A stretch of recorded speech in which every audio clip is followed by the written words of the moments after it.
Camera पे देख रही सेल्फी लेने के लिए।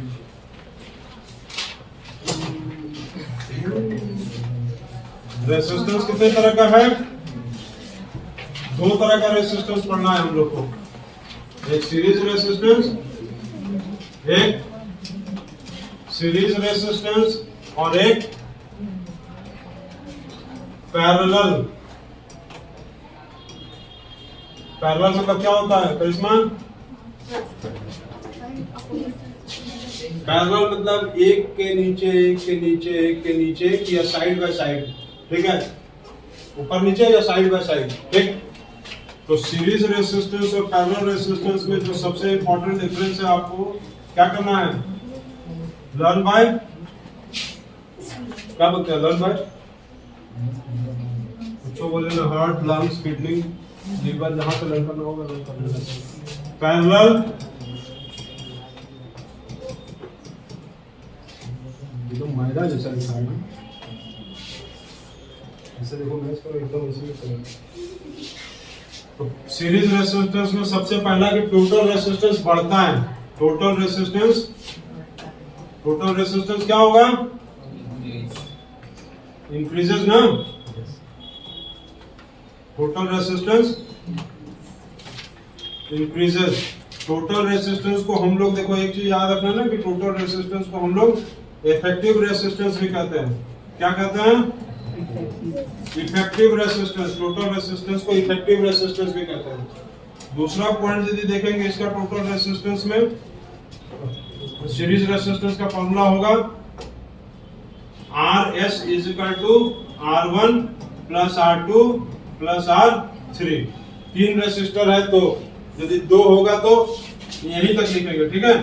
जैसे कि एक रेसिस्टर, दो रेसिस्टर और तीन रेसिस्टर, ये R1 है, ये R2 है और ये R3 है।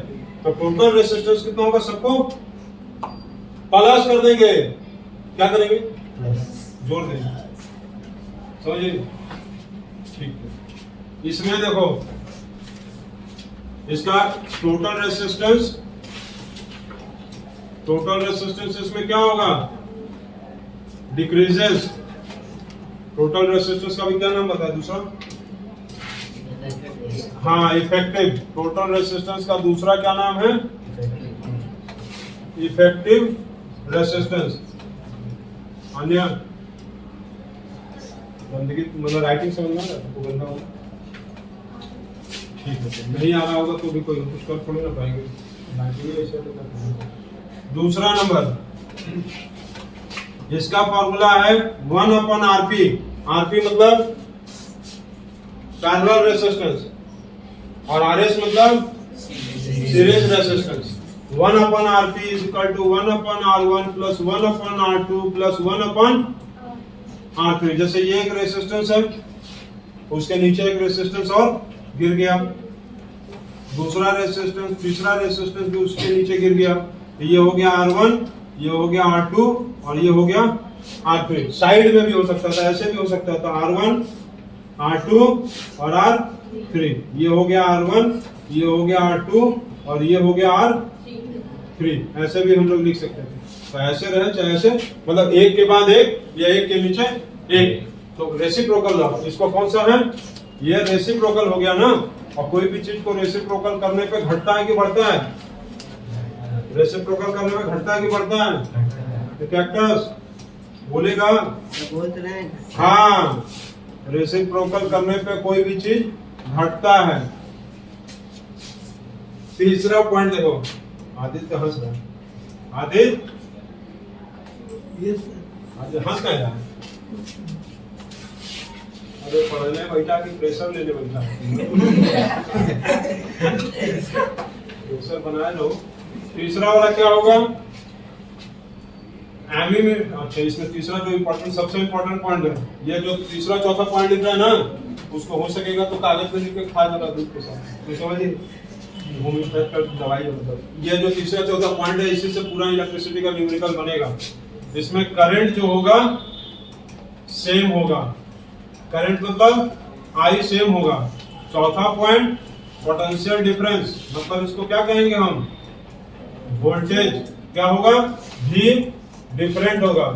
इसमें वोल्टेज अभी पहले बताया था ना कि डिफरेंट होता है। इसमें तीसरा पॉइंट, करंट क्या होगा, इसमें करंट आई जो होगा वो क्या होगा, डिफरेंट होगा। और चौथा पॉइंट, पीडी वोल्टेज क्या होगा, सेम होगा। तो ये दो पॉइंट जो है आपको सबसे ज्यादा इंपॉर्टेंट है। ये पॉइंट, ये बहुत ज्यादा इंपॉर्टेंट पॉइंट है। इसी से पूरा इलेक्ट्रिसिटी का जितना भी न्यूमेरिकल है इसी से बनेगा सब। और फॉर्मूला है ये, और ये इसका फॉर्मूला। सीरीज रेजिस्टेंस में बढ़ता है, पैरेलल रेजिस्टेंस में घटता है। सीरीज रेजिस्टेंस में करंट सेम होता है, पोटेंशियल डिफरेंस डिफरेंट होता है, और इसमें current different, potential difference same होता है। और जो इसमें सबसे पहले ही मॉडल बताया था कि हम लोग एमीमीटर को सीरीज में कनेक्ट करते हैं और वोल्ट मीटर को पैरेलल में कनेक्ट करते हैं, ठीक है। अब इसके बाद जो है ये वाला जो फॉर्मूला है इसका डिराइव, और ये वाले फॉर्मूला का डिराइव जो है हम अगले बार बता देंगे। और ये वाला 2 रेसिस्टर रहेगा तो R1 R2, 4 रेसिस्टर रहेगा तो R1 R2 R3 R4, और यहाँ पर भी सेम इसी तरह, ठीक।